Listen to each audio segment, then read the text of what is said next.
오늘 말씀드릴 거는 이제 데이터 얘기를 하신다고 그래가지고 너무 반가워서 막 뛰어왔는데요. 근데 보통 데이터 그러면 컴퓨터가 있으니까 있는 거 아닌가라는 생각을 하시는데 그렇지가 않습니다. 실제로 예전에 많은 그런 제후들, 왕들이 우리가 사는 삶 속에서 데이터를 모았어요. 이유가 뭐였냐면 이분들이 군대를 꾸려야 되고요. 그다음에 또 세금을 걷어야 되기 때문에 얼마나 많은 사람들이 나의 왕국에 있는 거야. 그분들이 얼만큼 만들고 있어. 생산 같은 부분들을 다 체크해 왔거든요. 그래서 오늘 얘기는 새로운 얘기가 아니다. 오래된 얘기다라는 얘기를 몇 개 들리고 드리고 싶어가지고 오게 되었습니다. 첫 번째 얘기를 좀 해볼게요. 1840년대 비엔나에 한 병원이 있었어요. 근데 병원이 어떤 곳이었냐면 아이들을 낳는 산부인과였거든요. 근데 거기서 분만실이 2개가 있었는데 분만실 1과 분만실 2가 같은 병원인데 사망률이 달랐어요. 출생하게 되면 이상하게도 첫 번째 병동 1에 있는 경우에는 사망률이 엄청 높았고요. 병동 2는 엄청 낮았던 거예요. 아주 한 병원에 있는데 왜 다르지에 대한 것들을 궁금해해야 되는데 다른 분들은 말씀 안 하셨는데 한 의사가 그거를 이제 주의 있게 관찰하신 거예요. 이분은 제멜바이스라는 분이었는데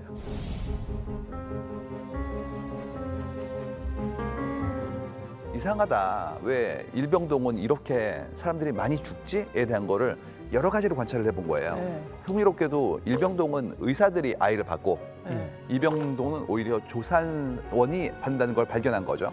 그다음에 이제 알게 된 건 뭐였냐면 의사가 받는데 문제가 생긴다면 뭔가 의사의 행동에 여기서 뭔가 바뀔 수 있는 게 있지 않을까에 대한 걸 추론하신 거예요. 혹시 이게 의사들이 손을 잘 씻지 않아서 그런 일이 벌어지지 않는가에 대한 추론을 하신 겁니다. 이유가 뭐였냐면 그 당시에 의사 선생님들 같은 경우에 이렇게 환자를 보낼 뿐만 아니라 심지어 시체를 해부하다가 막 뛰어오셔가지고 아이를 받았대요. 심지어 어떤 경우가 있었냐면 피와 고름이 묻어있는데 그거를 자랑스럽게 여기셨대요. 이유가 의사가 그런 힘든 일을 하는 거야. 그렇기 때문에 그런 부분들도 꺼리지 않으셨다는 거죠. 그러다 보니까 병균을 묻힌 상태에서 아이를 받다 보니 산욕열이 나오게 된 거예요. 그러다 보니까 이제 거의 20% 가까운 어떤 사망률이 나왔던 거죠. 그래서 그거를 어떻게 할까 하다가 소독액으로 이제 손을 씻게 하는 것들을 강제한 거예요. 그래가지고 의대생들한테 지금부터 소독액으로 손을 씻고 환자를 보세요라는 얘기를 해서 어떤 일이 생겼냐면 산모 사망률이 1%대로 줄었습니다. 원인을 찾았네. 엄청나죠. 네.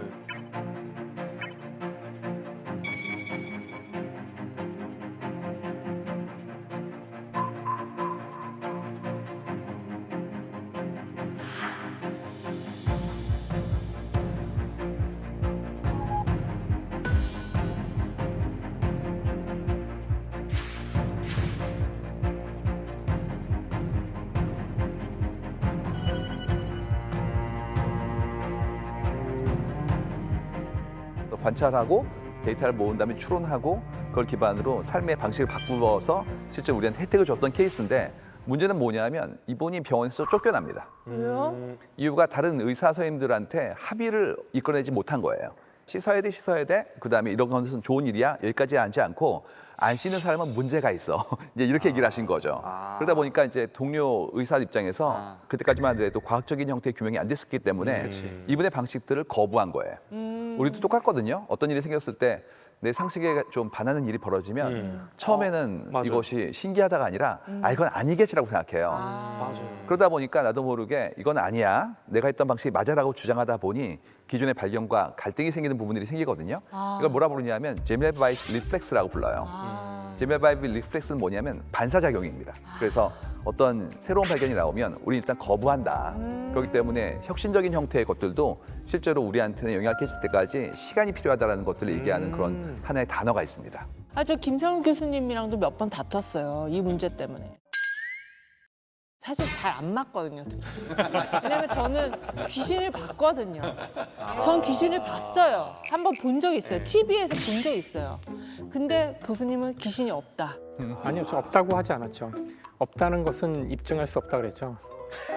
그다음에 있다는 것은 데이터를 오늘 얘기하고 있지만 그러니까 이래서 데이터가 대화가 있어야 돼, 예, 데이터가. 진전이 안 돼요. 나는 봤는데 맥을 끊는다는 게 뭔지 알 것 같아요. 난 분명히 봤거든요. 새벽 2시에 리모컨 돌리다가 미칠 노릇이죠. 귀신이 나왔어요, 화면에. 네. 분명히 봤어요.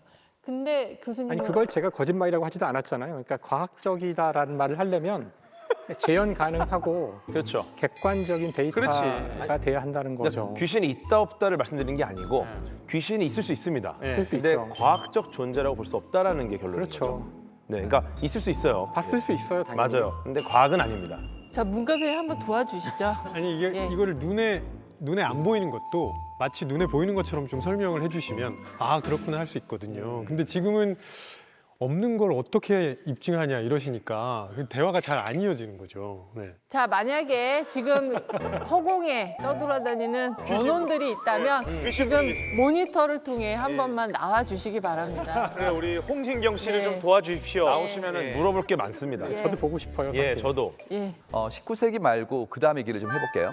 19세기 후반 얘기를 좀 해보고 싶어요. 아까 그건 초반이었고 19세기 후반에 어떤 일이 벌어졌냐면 지금 보시면 사는 방식이 여러 가지가 있죠. 온라인으로도 사시고 나가서 쇼핑몰에서 가시고 이런 것들이 있었는데 그 당시 미국 같은 경우에는 그렇게 많은 쇼핑몰이 없었습니다. 그러다 보니까 어떤 분이 굉장히 엄청난 아이디어를 냈어요. 카탈로그를 보낸 다음에 사람들이 주문을 우편으로 하면 얼마나 좋아 이걸 꺼내신 거예요. 그래서 몽고베리 월드라는 그런 회사가 만들어졌는데 여기는 미국의 전역에 굉장히 두터운 카탈로그를 다 송부해가지고 받아보신 분들이 여기서 원하는 것들을 찍어서 메일로 주문을 하면 그걸 전달해주는 사업을 했다는 얘기죠. 이게 엄청 성공했어요.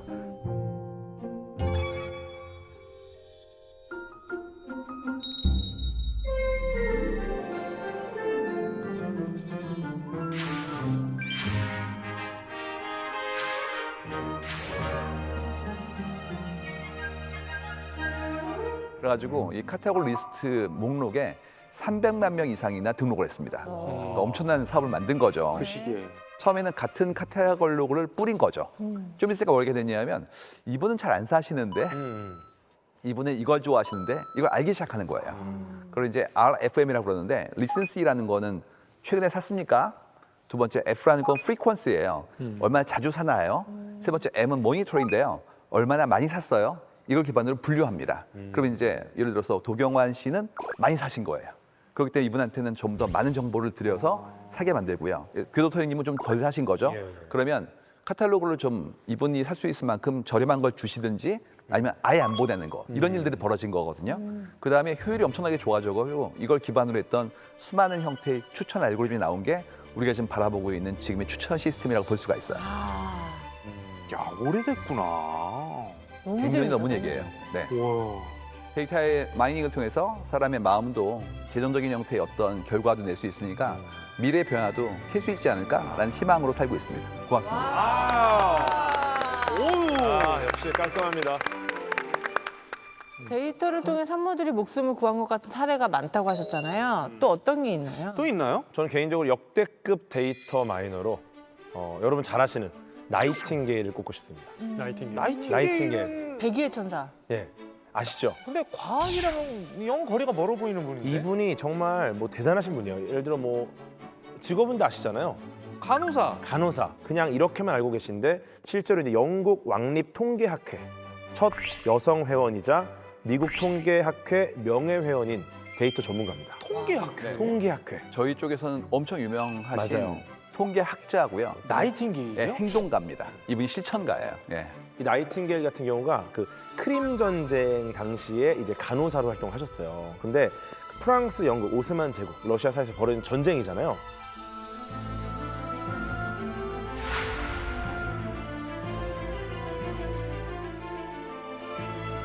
이때 정말 많은 사람들이 다쳤고 그 당시에 정말 그 야전병원의 위생 상태가 너무너무 안 좋았어요. 병원이 병사를 살리는 곳이 아니라 이 야전병원에 와서 사람들이 치료받다 다 죽어나가는 거예요. 네.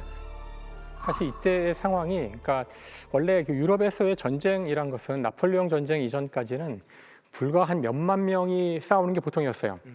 그러니까 한 3만 명 정도의 군대가 모여서 싸우는 게 우리가 아는 최고의 그런 전투들이었어요.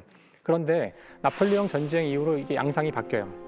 그러니까 나폴레옹 전쟁 때부터 이제 지금 우리가 하는 것처럼 전 국민 개병제, 사람들을 의무로 다 끌어다가 전쟁터로 보내는, 그러니까 갑자기 전쟁에 참여하는 숫자가 늘어나게 되는데 숫자가. 그래서 크림 전쟁 때에 그 참전한 그 군대의 규모는 양측 각각 한 70만 명 정도가 참여하거든요. 그러니까 몇만 명 정도가 참여하던 전쟁에서 140만 명이 전쟁터에 참여한 상황이 되자 바로 위생 문제가 그전과는 차원이 달라지는 거죠. 그래서 그 많은 사람들이 한 장소에 모여 있다 보니 작은 전염병 하나만 생겨도 모두가 전염병에 걸린다거나, 그다음에 위생에 대한, 아직 세균도 뭔지 몰랐기 때문에 위생에 대한 관념이 없으니까 막 지저분하게 막 사용한다거나 아무데나 막 소변을 보고 대변을 보고 이러니까 금방 전염병이 창궐을 해서 당시 거의 절반 가까운 사람이 죽게 되는데요. 심지어 이 전쟁을 일으켰던 러시아의 황제가 독감으로 죽는 바람에 전쟁이 끝나요. 그러니까 인류가 거의 최초로 이렇게 대규모의 군대가 모였을 때 얼마나 많은 죽음이 일어날 수 있는지를 세균이 얼마나 체험한, 취약한가. 네, 그런 첫 번째 결국 전쟁을 전쟁이었죠. 끝낸 것도 그럼 세균인 거고. 그렇죠. 근데 이런 상황에서 나이팅게일이 뭔가 통계적인 역할을 한 거예요. 그렇죠. 나이팅게일은 직접 이상을 목격하다 보니까 너무 참담한 거예요. 그러니까 이분이 할 수 있는 게 뭘까? 결국은 병사들이 어떻게 죽는지, 왜 이렇게 되는지를 한번 정리해 봅니다.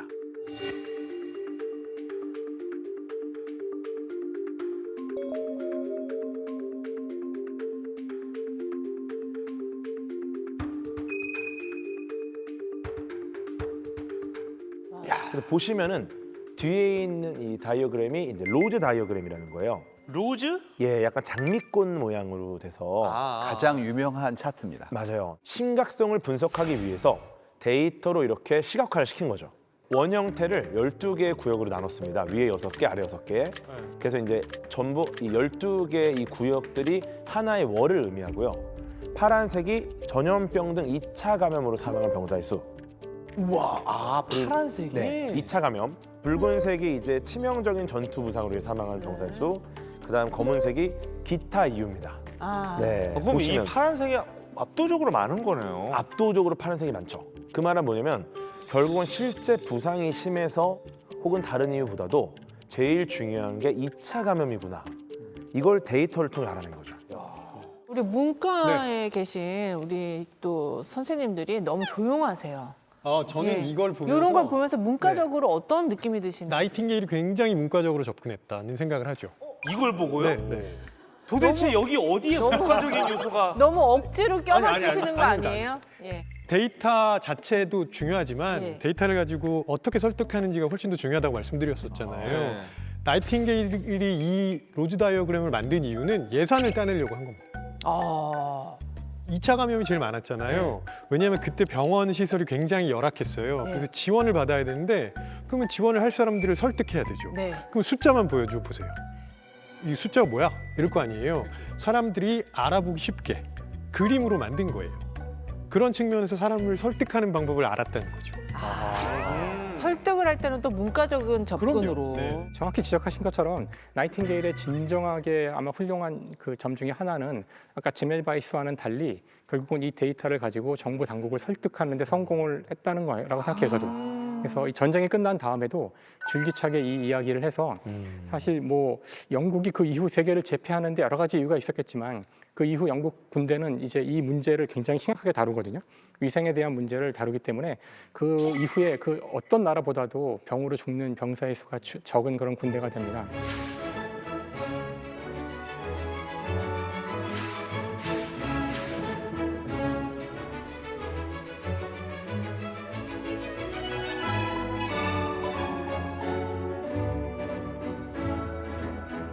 이분이 대단한 분이었던 게 사회적으로도 굉장히 백그라운드가 굉장히 힘 있는 분들과 연결시킬 수 있을 만큼 강한 분이었어요. 그래서 전쟁터에서도 자원의 투여를 결정하고 그 결과를 내신 다음에 그거를 본토에 보낸 거거든요. 그러니까 데이터 기반의 정책 결정이라는 부분들의 예제를 만들어내신 분이에요. 그래서 의회를 통해서 이제 예산 할당에 대한 부분들에 그만큼 더 투자를 이끌어낸 거죠. 우리나라 역사에도 데이터 마이너가 많을 것 같은데 어떤가요? 우리나라 일단 역사에? 다산 정약용 무서운 분이었죠. 이분은 정말 대단한 분입니다. 그 여러 가지 케이스가 있는데 그 중에 하나가 뭐였냐면 이제 황해도 곡산에 목민관으로 내려가신 거예요. 근데 지방 관료로 가시면 먼저 해야 되는 게 이제 군역 같은 거 관리해야 되거든요. 네네네. 근데 배우셨잖아요, 국사 시간에. 삼정의 문란으로 이제 군포를 징수하는 것들이 워낙 많은 비리가 있었다. 네. 그래서 배웠던 게 뭐 족징, 인징 이런 것도 나오죠. 족징은 뭐냐면 친척이 도망가면 친척 남아있는 분들한테 물리는 거고요. 그다음에 인징은 뭐냐면 이웃이 도망가면 이웃한테 물리는 거예요. 이게 불합리하죠. 그리고 그분의 삶이 굉장히 비난한 경우에는 그걸 감당할 수가 없거든요. 과도하게 요구하는 것들을 이분이 막은 거예요. 근데 그냥 막으면 안 되니까 뭘 하셨냐면 이분이 데이터를 분석했습니다. 가구별로 가셔가지고 이분의 현재의 삶이 어떤지를 살펴본 거예요. 기와집이야? 아니면 초가집이야? 아니면 또 살고 있는 사람들 중에서 혼자 되신 분들이 있어? 고아가 있는 건 아니야? 이런 것도 보셨고 더 나아가서 어디까지 갔냐면 좀 어려운 집안의 분들한테는 소택 개수까지 셌대요. 이게 어느 정도의 살림을 설명하는 거니까. 그러니까 이걸 기반으로 이제 아전이 와가지고 이 집안에 이걸 거둘래요? 그러면 안 돼. 내가 지금 봤더니 이 집안 어렵구만. 테이블 자체가 침기부 종행표라는 건데 네. 이분이 만드신 거예요. 그래서 테이블을 보면 바로 나옵니다.